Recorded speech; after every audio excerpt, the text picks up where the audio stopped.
Next question, and this was submitted by someone who didn't give their name. What are some ways to save money when starting a business, and how much should I have saved before starting a business? Now, this is an excellent question, and somebody asked this to me in person, and I'm the one that wrote it down, and I paraphrased it. Uh, this is a question that you should ask yourself before you start a business. And ideally, you would start with a business plan and you have figured out, okay, these are my expenses. I'm going to have to pay rent. I'm going to have to pay for software. I'm going to have to buy merchandise. These are the things that I'm going to have to pay for. And I think it might take me 6 months, 8 months, 3 months, whatever it is to get enough money to start paying the bills.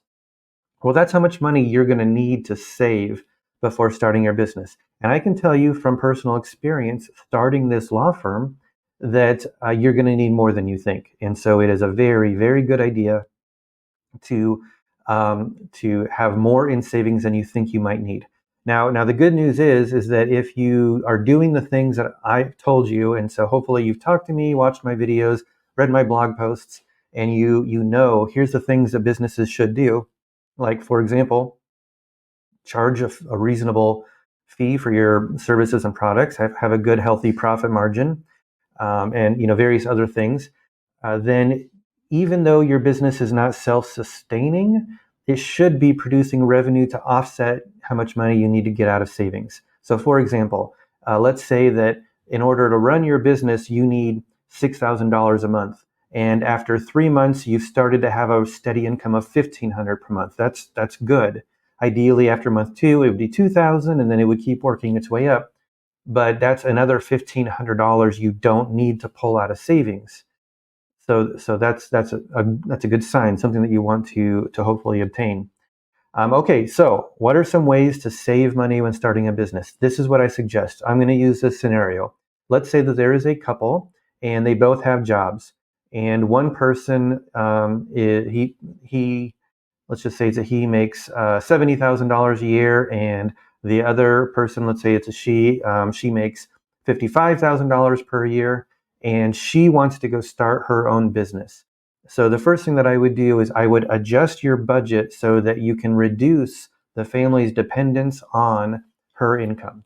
And this is a little bit easier when the person who's giving up their regular income is a lower earner. But let's just say that she's making 75,000 and he's making 55,000, and she's giving up her income. Then you want to reduce your reliance on her $75,000 income. That is difficult. You're going to want to put a family budget in place that reduces your costs as much as possible. So, for example, do you need Netflix? Do you need Amazon Prime? Do you need to go out to eat that often? Maybe you guys love to go on vacations. Can you pause that or take cheaper vacations for a while? So, how can you bring your costs down so that you can get by on just one income? And that will allow you to start diverting that money that you're saving into a savings account. Now, you can borrow money.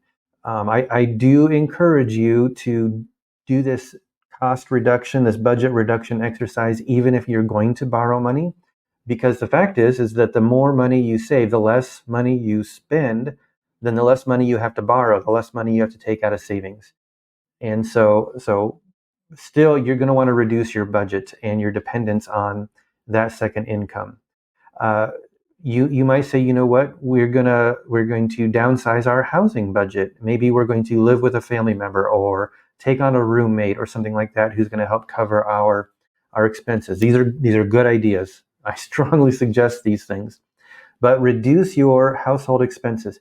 These same processes work if you are a single income household, and so maybe it's just you, or maybe it is a couple, but only one income. You're still going to want to reduce your reliance on that income so that you can divert money into savings and stash that away. So here's the thing.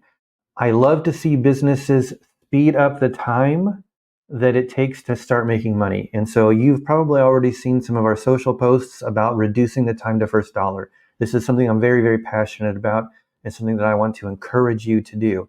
How can you shorten the amount of time it takes to do $1 to make your first dollar? A lot of businesses, a lot of business owners, they get stuck in this idea of I have to be perfect. I have to wait until I have everything planned out. I can't deal with uncertainty.